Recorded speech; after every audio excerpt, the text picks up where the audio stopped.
With this update, I'm Kelly Swoop. A federal judge dismissed a lawsuit filed by 5 women who alleged that Baltimore County mishandled their sexual assault or rape investigations. The judge dismissed the case, saying the plaintiffs failed to directly address the central issues in the case. She gave them 21 days to file a more focused complaint. This class action suit was filed last September. Defendants in the case included UMBC, Baltimore County State's Attorney Scott Schellenberger, and the Baltimore County Police Department. In February, the county started a sexual assault investigation task force to examine current practices. 2 officers shot and killed a suspect wanted for a series of stabbings at the Hunt Valley Town Center Saturday afternoon. Police say that Jamal Taylor assaulted 5 people and stabbed 3 of them. Today, Baltimore County Police Chief Melissa Hyatt released a statement saying their injuries appear to be minor and thanked the police department for a speedy response. Taylor was initially escorted away from the shopping center by security for threatening people. After returning, someone called the police. Our officers were trying to communicate with the suspect, trying to talk with the suspect.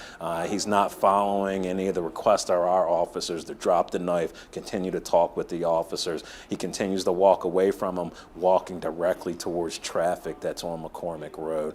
So the officers felt they had no other choice at that point but to act.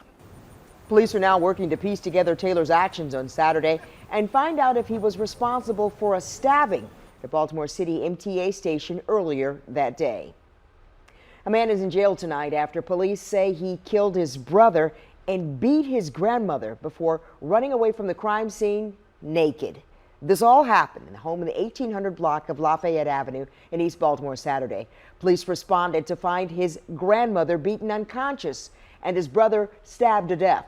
Police then located Trevor McDowell on a stoop on North Avenue.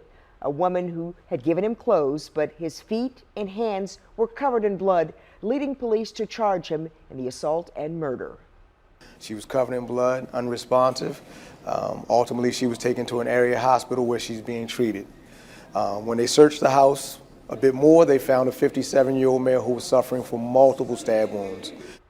McDowell had his first court appearance Monday. He is being held without bail. Police say his grandmother is still being treated for her injuries. After nearly 130 years, a Bel Air drugstore closed its doors on Monday. Boyd and Fulford Drugs is saying goodbye. And today the mayor had a declaration honoring the owner, Gene Street. And throughout the day, people came in to reflect and remember the times they had at the drugstore. Those who had prescriptions at the pharmacy will be transferred to the Klein's Family ShopRite store a few blocks up the street.